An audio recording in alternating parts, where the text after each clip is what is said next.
আপনি কি একটি ক্লিপ দিয়ে কখনো ঘর পরিষ্কার করেছেন? হ্যাঁ, একটি ক্লিপের সাহায্যে আপনার ঘরকে পরিপাটি করে ফেলুন। আপনি পা ফাটায় ভুগছেন, আপনি এক রাতে পা ফাটা একদম দূর করে ফেলুন। কীভাবে করবেন তার জন্য আপনাকে ভিডিওটি পুরো দেখতে হবে। আপনি আপনার পরিবারের সুরক্ষার জন্য এই টিপসটা অবশ্যই অ্যাপ্লাই করুন। চলুন দেখে নেওয়া যাক আজকের টিপসগুলো। ভিডিও স্কিপ একদম করবেন না এবং এই ভিডিওটা পুরো দেখার চেষ্টা করবে। ভিডিও রয়েছে নানান ধরনের টিপস যা আপনাদের সংসারের কাজগুলোকে সহজ এবং আপনার পরিবারকে সুস্থ করতে খুব ভালোভাবে সাহায্য করে। তো দেখুন এই ধরনের জুতোগুলো দেখুন অনেকটা গ্লিটারি থাকে না, বাচ্চাদের জুতো এই ধরনের এরকমই হয়, বাচ্চা কিংবা বড়। তো আমরা জুতোর অনেকেই কী আরে বক্সটা রাখে না, ফেলে দেয়। তো আমরা জুতো অর্গানাইজ করে রাখি, যেরকমইভাবে রাখি না কেন জুতোর উপরে একটা ধুলা ময়লা পড়ে যায় এবং এর শাইনিংটা চলে যায়। তো আপনি কিভাবে রাখলে যে আপনার হচ্ছে ওদের গ্লেজ শাইনিং খুব ভালো থাকবে। তো আপনি এরকম একটা সাদা রঙের পলিথিন নেওয়ার চেষ্টা করেন, অনেকে ব্ল্যাক কালার নিয়ে থাকে, তো আপনি সাদা রঙেরটা নেবেন। সাদা রঙেরটা নিলে কি হয়, আপনি ঠিক বুঝতে পারবেন যে বিশেষ করে বাচ্চাদের এক জোড়া তো জুতো হয় না, অনেকগুলো জুতো হয়। তো কোনটি কোন জুতোটা আছে আপনি যদি সাদার মধ্যে রাখেন তো আপনি খুব সহজেই বুঝতে পেরে যাবে যে এটি এই জুতোটাই আছে। এর মধ্যে একটি কেন অনেকগুলো জুতো রাখতে পারেন, রেখে অর্গানাইজ করে রাখতে পারবে যে কোনো একটি জায়গায়। তো জুতোর মধ্যে কোনো রকমের ধুলো ময়লা পড়বে না এবং জুতোটা একদম শাইনিং থাকবে। সিম্পল একটি টিপস, যদি মেনে চলতে পারেন আপনার অনেক টাকাও বেঁচে যাবে এবং আপনার সময়ও বাঁচবে। যদি নোংরা ময়লা হয়ে যায় তো আমাদের এটাকে পরিষ্কার করতে গেলে এই শাইনিং গ্লেজ চলে যাবে, এতে করে আমাদের খরচও হবে এবং আমাদের অনেক সময়ও হবে। তো এইভাবে জিনিসপত্র আপনি যত্ন নিতে পারেন। চলুন দেখে নেওয়া যাক। আমাদের প্রত্যেক দিনের প্রথম কাজ হচ্ছে ব্রাশ করা, আমাদের গাল থেকে যত জীবাণু দুর্গন্ধগুলো দূর করা। তো এইটার জন্য আমরা ব্রাশ ইউজ করেই থাকি, ডেলি আমরা টুথব্রাশ ইউজ করে থাকি যাতে ব্রাশ করার জন্য। তো মুখের গন্ধ দূর হয় এবং আমাদের গালের পোকামাকড় ক্যাভিটি থেকে দূর হয়। তো আমরা এই ব্রাশগুলো ডেলি যদি এই জিনিসগুলো যদি ইউজ করার জন্য ব্যবহার করি যাতে গালের জীবাণু পোকামাকড়গুলো দূর হয়, তো সেগুলো যাবে কোথায়, আমাদের এই ব্রাশটার মধ্যেই আসবে অবশ্যই। তো এই ব্রাশটিকে আমাদের ডিপ ক্লিন প্রত্যেক সপ্তাহে অন্তত, সপ্তাহে না হয় 15 দিনের মধ্যে একদিন অন্তত ডিপ ক্লিন করা প্রয়োজন। ব্রাশটিকে একদম ক্যাভিটি মুক্ত করা দরকার, অনেক জীবাণু হয়ে থাকে সেটা আমরা খালি চোখে দেখতে পাই না। বারবার যদি একই ব্রাশের উপর যদি আপনি মাসকে মাস বছরকে বছর যদি ব্যবহার করেন তো এতে করে আপনার বাচ্চা কিংবা বড়দের স্বাস্থ্যের জন্য অনেক ক্ষতিকর। তো বিশেষ করে বাচ্চাদের ইমিউনিটিটা কম, ওদের স্বাস্থ্যের ক্ষতিকরটা জীবাণু মুক্ত করা দরকার। তো এখানে একটি পাত্রে আমি একটু গরম পানি, ভিনিগার, একটু বেকিং সোডা দিয়ে এটাকে খানিকক্ষণ ভিজিয়ে রাখবে। তো খানিকক্ষণ ভিজিয়ে রাখলে কি হবে, তো এর যত জীবাণুগুলো আছে ক্লিনিং করতে এই ভিনিগার এবং সোডা একদম টেনে নেবে, অ্যাবজর্ব করে নেবে, যত জীবাণুগুলোকে দূর করে পরিষ্কার করে দেবে, ব্রাশটিকে একদম জীবাণু মুক্ত করে দেবে। তো এইভাবে আপনি খানিকক্ষণ ভিজিয়ে রাখবে। তো আমাদের প্রত্যেকেরই প্রয়োজন যে আমাদের ব্রাশটিকে এক না সপ্তাহে নাই হোক 15 দিনের মধ্যে একবার হলেও ক্লিনিং করা দরকার, সেটা আমরা করি না, আমাদের করা অনেকটাই দরকার। তো এইভাবে আপনি খানিকক্ষণ রেখে দেওয়ার পর তারপরে আপনি নর্মাল পানি দিয়ে ভালো করে পরিষ্কার করে ধুয়ে নেবেন। হাত দিয়ে যখন লগড়াবে অবশ্যই হাতটাকে ভালো করে পরিষ্কার পানি দিয়ে ধুয়ে নেবেন, তারপরে ব্রাশটিকে লগড়াবে। আপনার হাতের ব্যাকটেরিয়াগুলো এই ব্রাশের মধ্যে চলে আসতে পারে। তো দেখে নেওয়া যাক পরবর্তী টিপস। তো এই ধরনের পাতলা ওড়না, যেহেতু শিফনের ওড়নাগুলো অনেক পাতলা হয় তাই না, আমরা ইউজ করে থাকি যাতে হালকা হেভি, যেহেতু এখন গরমকাল যত পাতলা হলে হবে। তো এখন বিয়েবাড়ি বা কোথাও বাইরে গেলে তো আমরা পিন আপ তো অবশ্যই করি যাতে ওড়নাটা নাচ ধরে সরে যায়। তো আপনি কি হয়, এই ওড়নাটা পিন আপ করতে গেলে কি হয়, এতটাই যে পাতলা হয়, যদি আমরা বাইরে যদি ট্রাভেল করছি তো কেউ যদি হাত বা পা লেগে যদি আমাদের লেগে যায়, তো আমাদের এই সেফটি পিনটা যদি লাগানো থাকে, তো সেফটি পিনটা যদি লাগাই তো কাপড়টা ওখান থেকে একদম ছিঁড়ে যায় এতটা যেহেতু পাতলা। তো এরকম পাতলা ওড়না ব্যবহার করার সময় সেফটি পিনটি কীভাবে ব্যবহার করলে যে আপনার এই সমস্যাটা আর জামা কাপড় আপনার ছিঁড়বে না। তো আপনি তো সেফটি পিনের ভেতরে একটি এই ধরনের টিপ লাগিয়ে দেবেন। তো যেহেতু এই টিপের মধ্যে অনেকটাই গ্লু আছে, তো এই যে এই গোল মতন এই অংশটা আছে এটার ভেতরে ঢুকে আমাদের ওড়নাটা একদম ছিঁড়ে যায়, একদম ছিঁড়ে যায়। তো সেটার হবে না, যতই টানা হেঁচড়া লাগুক না কেন আর আপনার ওড়নাটা ছিঁড়বে না। তো এইভাবে আপনি দেখতেই পাচ্ছেন, এইভাবে যদি করেন তো যতই টানাটানি হোক না কেন তো আপনার ওড়নাটা আর ছিঁড়ে যাবে না।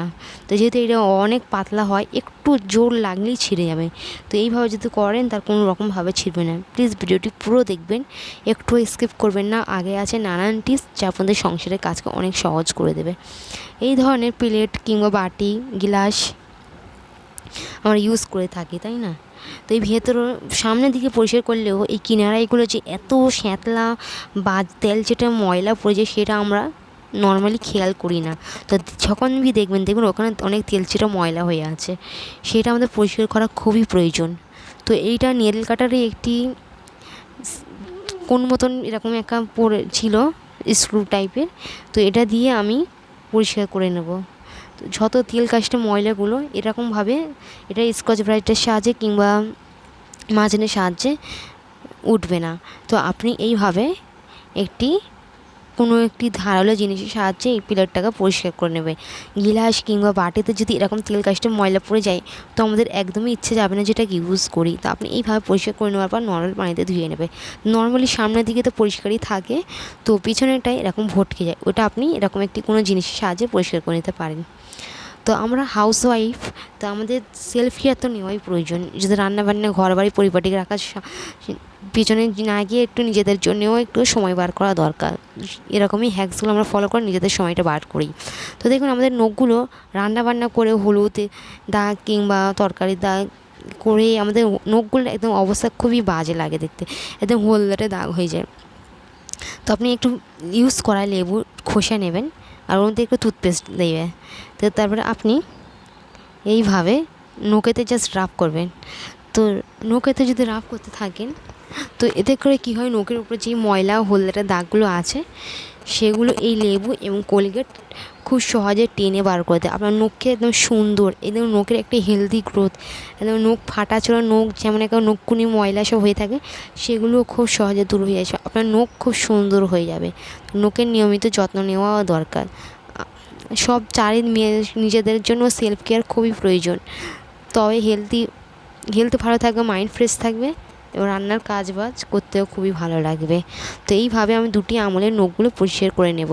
করে তো নিয়েছি, এবার আমি এটা নর্মাল পানিতে ধুয়ে নিলে দেখুন আপনার নখে যত হলদেটে দাগ দূর তো হবে এবং আপনার নখ অনেক সুন্দরও হয়ে যাবে এবং এর হেলদি গ্রোথও হবে। তো দেখতেই পাচ্ছেন একদম হলদেটে দাগগুলো একদম উঠে গেছে আর নখ অনেকটা সুন্দর হয়ে গেছে। তো এইভাবে এই টিপসটি অবশ্যই অ্যাপ্লাই করবে। নেক্সট হচ্ছে, তো এই পা ফাটার সমস্যা অনেকেই ভুগে থাকেন। তো এখানে আমি পা ফেটে ছিল, তো কীভাবে আমি পাটাকে সুন্দর করে নিয়েছি কোনো রকমের ঝামেলা ছাড়া, না কোনো কেমিক্যালে ভরা কোনো প্রোডাক্ট কিংবা কোনো এত কিছু হোম রেমেডি কোনো কিছু না, জাস্ট সিম্পল একটি জিনিস দিয়ে আমি পা ফাটা খুব সহজে দূর করে ফেলেছি। তো আপনার যদি অনেক পা ফেটে থাকে, তো আপনি নেবেন একটু গ্লিসারিন।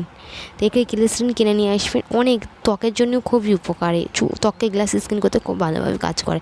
তো জাস্ট ওই ফাটা জায়গাটায় আপনি এইভাবে রাত্রে শোয়ার আগে ফাটা জায়গা ভালো করে আপনি পাটিকে পরিষ্কার পানিতে ধুয়ে নেওয়ার পর জাস্ট পায়েতে এইভাবে ম্যাসাজ করে নেবেন। তো ভালো করে ম্যাসাজ করে নেওয়ার পর আপনি আপনার ফাটা জায়গাটা ম্যাসাজ করে নেওয়ার পর একটি মোজা পরিয়ে শুয়ে পড়বে যদি আপনার পা ফেটে থাকে। তো খুব সহকারে পা সুন্দরও হবে, পাটা দূরও হবে, পায়ের একটা ময়েশ্চার আসবে, পা নরম কোমল মোলায়েম হবে খুব সুন্দর। তো মোজা পরে অবশ্যই শোবে। এই গ্লিসারিন দিয়ে আপনি পা ফাটা 10 দিনের মধ্যে খুব সহজে দূর করতে পারবেন। নেক্সট হচ্ছে, তো দেখতেই পাচ্ছেন এখানে আমি একটা খুন্তি নিয়েছি আর এখানে নিয়েছি একটি মোচার কাপড়। তো নিয়ে এইভাবে খুন্তিটিকে পরিয়ে দিতে হবে। তো পরিয়ে দেওয়ার পর তো দেখবেন, আপনি ভিডিওটি দেখে বুঝতে পারবেন, এইভাবে পরিয়ে নিতে হবে। তো নেওয়ার পর এখানে একটা আমি মাথায় দেওয়ার ক্লিপ নিয়েছি যাতে এটা সিকিউর থাকে। তো ওটা মাথায় দেওয়ার ক্লিপ কিংবা রাবার ব্যান্ডের সাহায্যে সিকিউর করা যায়, তো আমি এখানে ক্লিপ দিয়ে করে নিচ্ছি। তো করে নেওয়ার পর তো এর ভেতরে কাপড়টা ঢুকে গেল। আর এটা কি কাজে ব্যবহার করবেন চলুন দেখুন। তো আমাদের ঘর বাড়ি এমন এমন জায়গা আছে যেখানে আমাদের হাত দিয়ে বা মপ দিয়ে যায় না, আমাদের একটি ডাস্টারের প্রয়োজন পড়ে। তো আপনি এই সিম্পল একটি ঘরোয়া উপায়টি করে আপনি ডাস্টার বাড়িতেই বানিয়ে নিতে পারবেন, কোনো বারবার কিনতে হবে না। তো দেখুন কতটা সুন্দরভাবে আপনি পরিষ্কার করে নিতে। এইসব কোনাকুনি অনেক ময়লা ঝুল জমে থাকে, সেগুলো আপনি খুব সহজেই পরিষ্কার করে নিতে পারেন। তো এইভাবে যদি আপনি পরিষ্কার করেন তো আপনার ঘর বাড়ি সব সময় পরিপাটি হয়ে থাকবে। প্লিজ ভিডিওকে লাইক দিয়ে চ্যানেলটিকে সাবস্ক্রাইব করে আমাকে সাপোর্ট করতে পারেন।